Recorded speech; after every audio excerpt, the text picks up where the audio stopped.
like Republican Congressman Steve King, whom I spoke with yesterday. So what's your main beef with the proposed bill, Congressman? Well, on many fronts, Bill, it just won't work. One is that all it takes is a president to determine that he's going to enforce the border, and you could have operational control of the border. You don't need legislation to do that. That comes along later. The E-Verify piece of this, even though I support making it mandatory, that requires the executive branch to enforce it, and we know they only enforce the immigration laws that they like. And it also has instantaneous legalization of almost everybody that's here illegally. That's opened up the magnet, and we have more people coming over the borders now to try to get here for this promised amnesty. All right, well, correct me if I'm wrong, but you said, you know, instantaneously, it's a 10-year period, and then they can apply. So you got a probationary period of 10 years, and that doesn't even kick in unless it's certified that the border is secure and 90% are being apprehended. Look, Barack Obama is going to be out of office in 3.5 years, all right? And he may be a lame duck if he loses the Senate in 2014.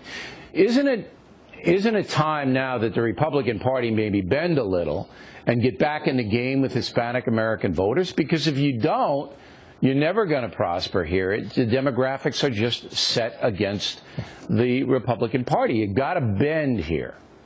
Well, that may or may not be true that the Democrats are moving against us because of an immigration issue. But Bill, that's an instantaneous legalization. That means they will be allowed to stay here legally until such time as this whole process goes through. That's right. Nobody's going to be sent back home again unless they're a violent criminal. Now. They're not rounding people up now. They're letting them go, and you know it. But look, you say that may or may not be true. Every single poll shows 75% of the Hispanic voters are leaning Democrats because of this issue. Every poll says that.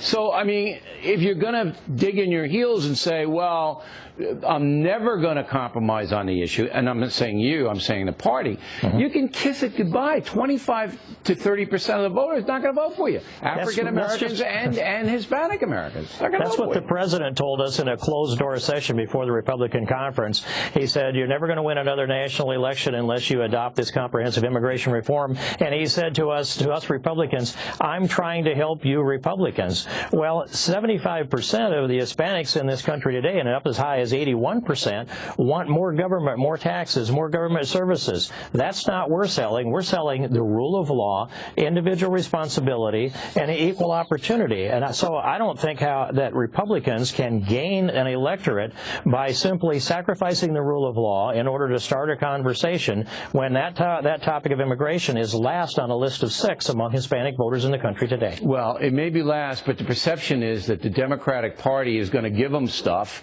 and is going to be more lenient on the border. Therefore, you got to start to win hearts and minds.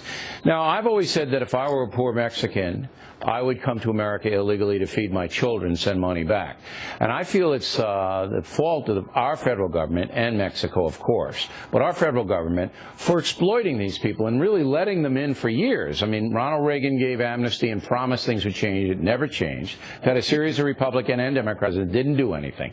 So you can blame the illegal alien all day long, but it's our government's fault as well. And I think in that spirit, you might want to compromise here, Congressman. Well, Bill, Ronald Reagan let me down only 2 times. Once was 1986 when he signed the Amnesty Act.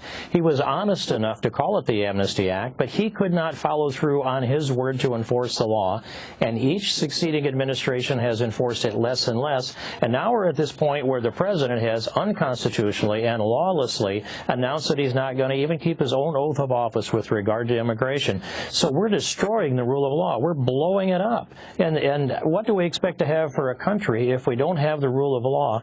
And there'll never be, this won't be the last amnesty, it'll just be the most recent, and it'll be the biggest promise to the next amnesty. So it doesn't solve anything, it creates a bigger problem.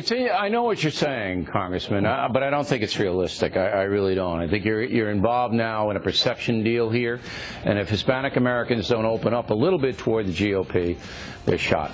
Well, let's agree on this, Bill. Right. The dignity of every human person. Let's respect the dignity of every human person. I believe that. I think both parties believe that, and I know you do.